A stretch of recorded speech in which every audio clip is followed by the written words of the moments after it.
Bienvenidos al canal del Químico Lapisco y vamos a iniciar con nuestras clases de inmunología. En este video estaremos explicando acerca de la inmunidad innata, sobre todo por la respuesta celular de los leucocitos que participan en esta respuesta inmunitaria. Así es que bienvenidos y solo para recordarte que no olvides de suscribirte, darle like a este video y poder compartirlo con tus amigos. Es importante mencionar que los fagocitos son de los primeros que empiezan a atacar en las infecciones por microorganismos patógenos y solo recordando que si un microorganismo llega a cruzar la barrera epitelial, que lo vimos en los videos anteriores, y comienza a replicarse en los tejidos del huésped, en la mayoría de los casos es inmediatamente reconocido por las células fagocíticas residentes. Las principales clases de células fagocíticas en el sistema inmune nato son los macrófagos o, antes de madurar, los monocitos, pero también se encuentran los granulocitos y células dendríticas. Entonces podemos observar aquí que los macrófagos vendrían siendo de los principales que se encuentran en la mayoría de los tejidos normales en la homeostasis. Pueden surgir de células progenitoras que ingresan a los tejidos durante el desarrollo embrionario y luego se renuevan en este estado estacionario durante toda la vida, o de monocitos circulantes en el sistema circulatorio.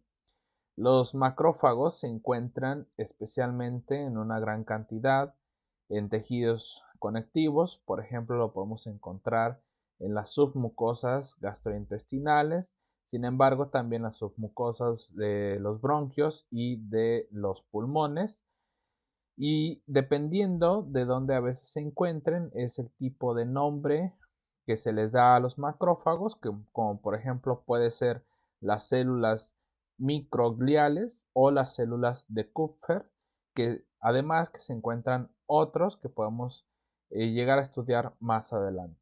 Los monocitos tenemos que tener en cuenta pues que son los progenitores o las células que van a llegar a madurar para macrófagos. Entonces, teniendo en cuenta que durante la infección o la inflamación, los macrófagos también pueden llegar a surgir de estas células que salen de la circulación para entrar en los tejidos donde se encuentra la infección. Los monocitos, por ejemplo, tanto en ratones como en humanos, se desarrollan en la médula ósea y circulan en la sangre como dos poblaciones principales. En los seres humanos, por ejemplo, el 90% de los monocitos circulantes se les llama monocitos clásicos, que estos llegan a expresar el antígeno CD14 y un correceptor para los receptores o para las moléculas que llegan a reconocer en los patógenos, que estos son descritos mucho más adelante y funcionan durante la infección, entrando a los tejidos y diferenciándose en monocitos inflamatorios activados o macrófagos. También hay una población más pequeña de monocitos que se le llama monocitos patrulla, donde estos llegan a rodar, por así decirlo, a lo largo del endotelio en lugar de circular libremente en la sangre.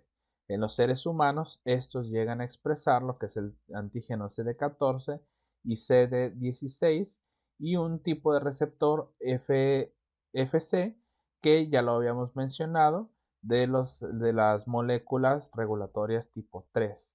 Y se cree que estudian la lesión del endotelio y estos no se diferencian en macrófagos tisulares. Existen otros tipos de fagocitos como son los neutrófilos, los eosinófilos y los basófilos. Entonces podríamos decir que estas son la segunda clase principal de los fagocitos. De estos, los neutrófilos tienen la mayor actividad fagocítica y son células más inmediatamente involucradas en la inmunidad innata contra agentes infecciosos. Estos también los podemos encontrar como neutrófilos o células polimorfonucleares. Son células de vida corta que son abundantes en la sangre, pero estos no están presentes en los tejidos sanos. Los macrófagos y los granulocitos tienen un papel importante en la inmunidad innata porque pueden reconocer, ingerir y destruir muchos patógenos sin la ayuda de una respuesta inmune adaptativa. Las células fagocíticas que eliminan los patógenos entrantes representan un antiguo mecanismo de inmunidad innata, ya que se encuentra tanto en vertebrados como invertebrados.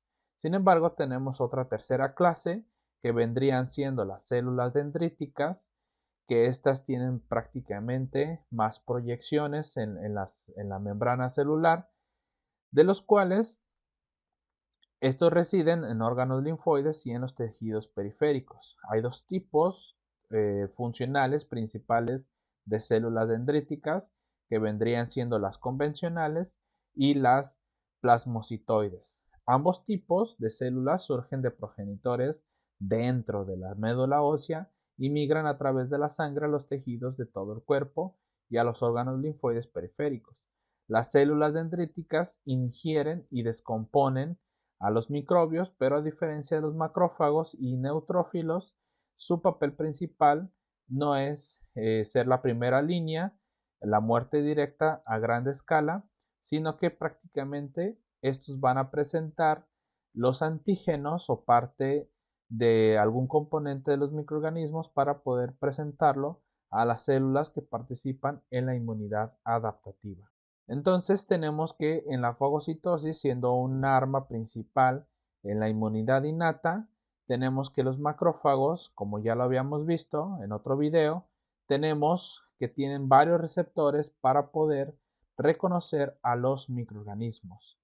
Y este se inicia cuando estos receptores, típicamente tanto en los macrófagos como neutrófilos y hasta en las células dendríticas, llegan a interactuar con la membrana o superficie microbiana. El patógeno unido primero está rodeado por la membrana del mismo fagocito y este luego viene a ser internalizado en una gran vesícula endocítica, la cual le llamaremos como fagosoma. El fagosoma se fusiona con uno o más lisosomas para generar lo que se le llama como fagolisosoma. El fagolisosoma también se acidifica en el interior, adquiere algunos péptidos y enzimas antimicrobianas y se somete a procesos enzimáticos que producen radicales de superóxido altamente reactivos y radicales de óxido nítrico, que esto ayuda a destruir o matar al microorganismo patógeno. Los neutrófilos prácticamente están especializados en este aspecto para destruir a los microbios de manera intracelular y contienen diferentes tipos de gránulos citoplasmáticos que pueden ser descritos tanto en gránulos primarios como gránulos secundarios. Estos gránulos se fusionan con fagosomas, liberando diferentes enzimas que pueden ayudar a destruir al microorganismo. Los macrófagos y los neutrófilos expresan diferentes tipos de receptores que pueden unirse a la membrana de los microorganismos o a la superficie de los microorganismos. Podemos observar lo que es la dectina 1, que estos se llegan a reconocer algunos glucanos ligados a un polímero de glucosa con enlace beta 1,3, que son componentes muy comunes en la pared celular de hongos. Las células dendríticas también llegan a expresar lo que es la lectina 1, así como otros varios receptores fagocíticos tipo de lectina tipo C, que es el receptor de manosa expresado por macrófagos y células dendríticas que reconocen varios ligandos que tienen manosa, incluidos presentes tanto en hongos como bacterias y algunos virus. Alguna vez se llegó a sospechar que tenían un papel importante en la resistencia a los microbios. Sin embargo, los experimentos con ratones que carecen de este receptor no apoyan esta idea. Ahora se cree que el receptor de manosa de los macrófagos funciona principalmente como un receptor de eliminación para glicoproteínas del huésped, como la beta-glucuronidasa y las hidrolasas lisosomales, que tienen cadenas laterales de carbohidratos que contienen manosa y cuyas concentraciones extracelulares se elevan durante la inflamación.